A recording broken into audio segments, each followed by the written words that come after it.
சொல்லிட்டு உள்ள ஓடி வருவேன்.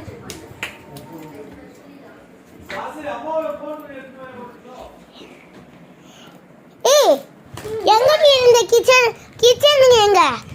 நேரா போமா, அதுக்கப்புறம் லெஃப்ட் எடுத்து ரைட் எடுத்து ஸ்ட்ரைட்டா போயிட்டு ரைட் எடுமா, அங்கதான் இருக்கு. அது கேட்கல, அது தெரியும் எனக்கு. கிச்சன்ல இருந்த பொருளை கடி லைட்டா சுச்சிமா சாப்பிட்டமா, அதுக்கு பருப்பை கூட தின்னுல. ஃபுட்டி கால்மா, அப்படி ஃபுட்டினா என்னடி? அம்மா நீங்கெல்லாம் சப்பாத்தில மைனஸ் தடவி சிக்கன் வச்சு கொடுத்தாலும் ஷவர்மான்னு கொடுத்தாதான் சாப்பிடுவீங்க. நாங்களாம் சப்பாத்தில சக்கரை தடவி கொடுத்தாலும் ருசிச்சு சாப்பிடுவோம்.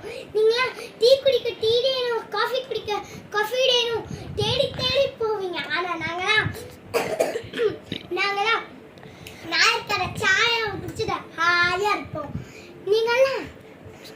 நீங்களாம் சண்டே சாட்டர்டே சிக்கன் மட்டன் இல்லாம இருக்க மாட்டீங்க. ஆனா நாங்க வெஜ்ஜோ நான்வெஜ்ஜோ, முட்டையோ பழைய சோறு, பிரியாணியோ பழைய சோறு, எது கொடுத்தாலும் சண்டேவை ஸ்பெஷலா முடிப்போம்.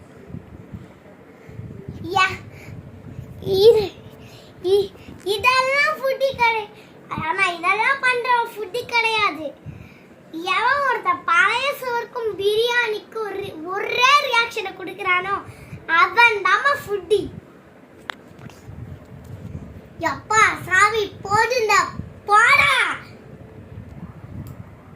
உள்ள மிக்சர் வச்சிருக்கே போய் சாப்பிடு. அதுக்கு முன்னாடி சொல்லிட்டு போமா. நம்ம சாஷா சாண்டி சேனலுக்கு ஷேர் பண்ணி சப்ஸ்கிரைப் பண்ணிருங்க. பை. போய் மிக்சர் சாப்பிடுமா.